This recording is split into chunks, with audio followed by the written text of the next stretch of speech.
출애굽기 33장 1절에서 6절.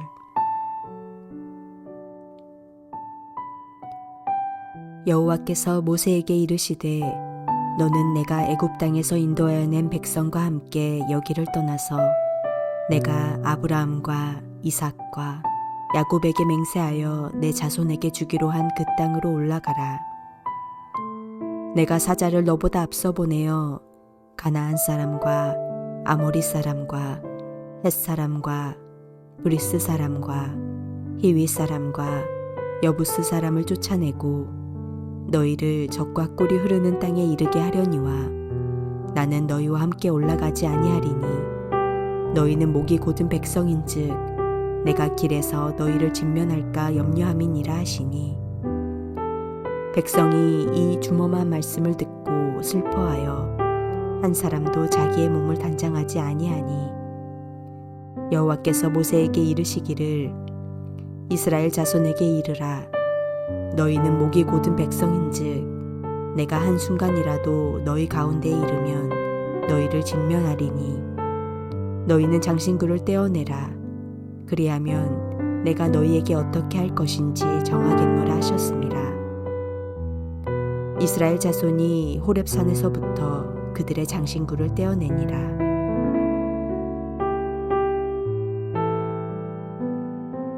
지난 출애굽기 32장에서 이스라엘은 민족이 형성된 이후 최대의 위기를 겪었습니다. 십계명을 중심으로 한 계약이 있고 난 지 불과 40일 만에 우상을 만들어버렸기 때문입니다. 그 위기는 이스라엘을 진멸하시겠다는 하나님의 선언으로 연결됩니다. 모세의 간절한 중재로 하나님은 이 선언을 거두긴 하시지만 이번에는 가나안으로 가는 길에 동행하지 않으시겠다고 말씀하십니다. 하나님께서는 모세에게 이스라엘 백성을 이끌고 가나안 땅을 향해 올라가라고 말씀하십니다. 그러면서 그들보다 앞서 한 사자를 보내시겠다고 약속하십니다. 하지만 이스라엘은 목이 곧은 백성이기 때문에 여호와 자신은 그들 가운데서 함께 하시지 않겠다고 말씀하십니다. 그들과 함께 가시지 않으므로 여호와는 그들을 한순간에 없애버려야 하는 상황에 처하지 않으시겠다는 것입니다. 아브라함으로부터 시작되어 이스라엘을 통해 이루시려 하시는 하나님의 원대하신 하나님 나라의 꿈이 사라지게 될 위기를 만나는 순간이었습니다. 그러나 이때 하나님의 상한 마음을 깊이 헤아린 모세의 눈물 어린 간구와 이스라엘 백성의 겸비함은 하나님의 동행 거부의 선언을 동행하시기로 하는 결정으로 바뀌게 합니다. 하나님의 이 결심은 하나님과 이스라엘의 관계 회복을 예고하고 있는 것처럼 보이기도 합니다. 하나님께서 동행을 거부하십니다. 금송아지 사건 이후에 이스라엘 백성에 대한 하나님의 마음이 급격히 얼어붙으셨기 때문입니다.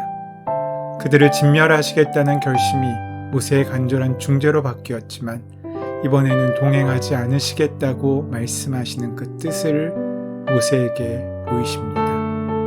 그러나 너희로 적과 꿀이 흐르는 땅에 이르게 하려니와 라는 말씀에서 알 수 있듯이 아브라함과의 약속을 계속 지키려 하시려는 것이 하나님의 속마음이셨습니다.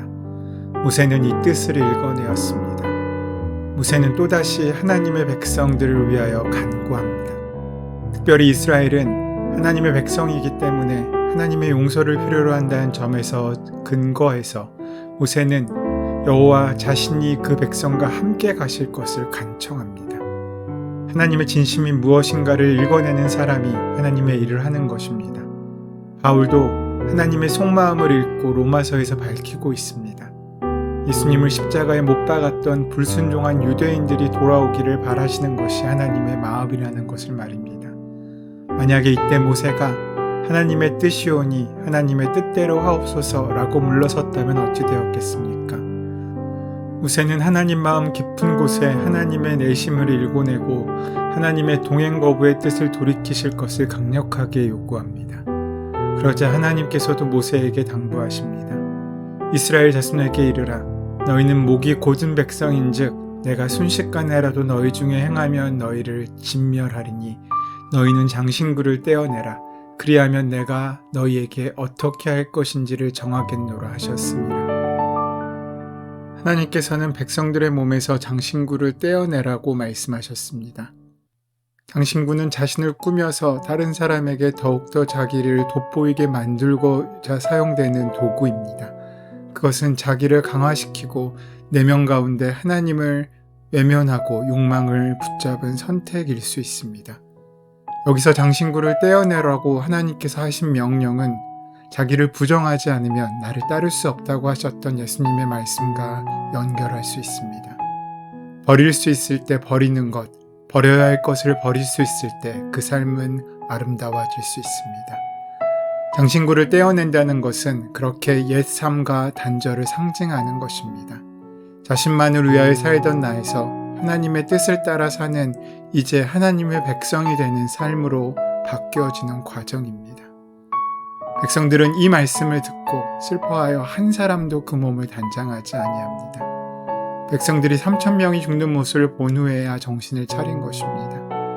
3,000명이 죽은 것 그 자체는 피비린내 나는 비극적 사건이었지만 그 일이 백성 전체를 깨우치는 계기가 되어 이제는 스스로 장신구를 조심하고 있는 것입니다.